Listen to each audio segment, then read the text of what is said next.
You sat down to start. You know exactly what the task is. You even want to do it. And 90 seconds later, you are scrolling. Not because you decided to. You don't remember deciding anything. Your hand just went to the nearest thing. Here's what I want you to know before anything else. That moment wasn't a failure of discipline. Your hand took what was on the counter. It always does. By the end of this video, you will know exactly why your hand goes there and the three moves that rearrange things.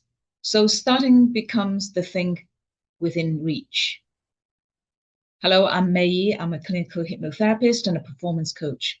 I work with professionals stop working against themselves so life feels lighter and work flows better without being exhausted all the time. And this video is about procrastination. Not the lazy kind. My clients aren't lazy. The capable kind, the kind that happens to people who know exactly what to do and still don't start. And today we're asking why your brain chooses scrolling over starting every single time and what actually changes it, which I will tell you now is not more willpower. Now let's imagine there's a snack on the counter. Let it arrive as an observation, not an announcement. Think about your kitchen for a moment. Whatever sits on the counter gets eaten. The biscuit tin left open by the kettle, gone by Thursday.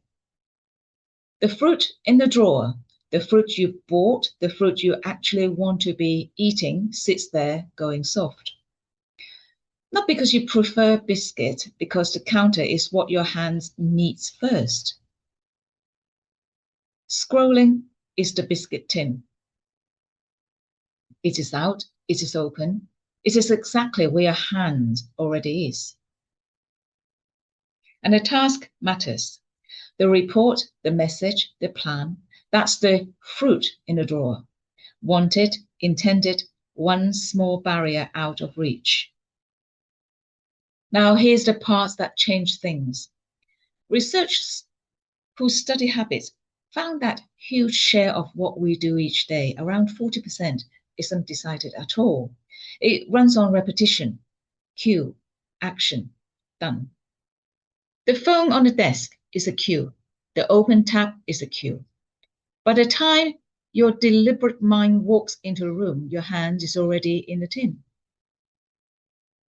So the question was never, why am I so undisciplined? The question is, what's on my counter and who put it there? Because the counter can be rearranged. That's the whole video. Now there are three moves to consider. Observation first, label after, keep the machine language running underneath. The first move, notice what's on your counter. A client of mine, a senior manager, sharp, respected, described losing the first 14 minutes of every morning to her phone. Her word was weak. Then she started doing one small thing. Each time she caught herself scrolling, she just named it. That's the counter. No judgment, no correction, just a label. Within a week, something shifted.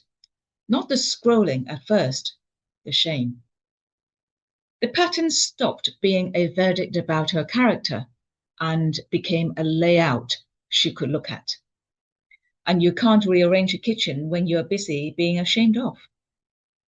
You can only rearrange one you can see. So that's the first move. When you notice it, and you will now name it, that is the counter, nothing more.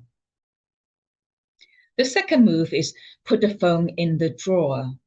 Remember, the research is clear that friction beats intention. So don't argue with your hand, move the tin. Phone in another room while you work, not face down on the desk, just another room. Lock out the sites that catches you, so there's a password between you and that scroll. Turn the screen grayscale if you like. Each of these is the lid going back on the tin going into the cupboard. None of this is dramatic. That's the point. You are not giving up your phone. You're just leaving it open on the counter, and your hand, which only ever takes the nearest thing, quietly stops finding it. And the third move, put the task out on the counter. The task feels out of reach because you are storing the whole thing in a drawer, the finished project, the difficult conversation, the completed plan. Of course, your hand never meets it. So don't put the whole task out. Put out the first piece of it. Leave the document open on your screen overnight. Cursor blinking in an unfinished sentence, like putting the running shoes by the door before bed. Write the heading of the email and stop there if you want.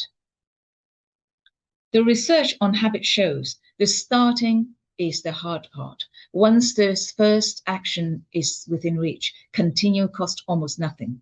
Your job is only ever to make the first piece the thing your hand needs. The tin in the cupboard, the fruit on the counter now is fair fight. And giving a fair fight, the part of you wants the real thing wins far more often than you'd think. Now let's slow down a bit. Let's do this now together. Think of one task you've been circling. Just one. What's the first piece of it you could leave out on the counter tonight? Not the task, the first piece. The documents left open. That shoe by the door? The heading of the email written and waiting. Name that one piece in your mind. That's the whole assignment, not the task. The one piece, put where your hand will meet it. When this video ends, put it out, then you're free. Now, there's nothing wrong with your hand. There's nothing wrong with you. Scrolling wins because it is the thing left out on the counter. Rearrange the counter and the same lands that reached for the screen starts reaching for the work. Next time, we are going somewhere most productivity advice never goes. The gap between deciding to do something and actually doing it, and why capable people can live in that gap for weeks. I've also made mindset video content about perfectionism. Perfectionism and procrastination almost always travel together. I have made a free download on perfectionism, where the shift begins. Please see the link below. And if today's video names something you recognize, please subscribe for more contents to come, and the counter's waiting. I am Mei Yee. Thank you for watching, and I will see you in my next video.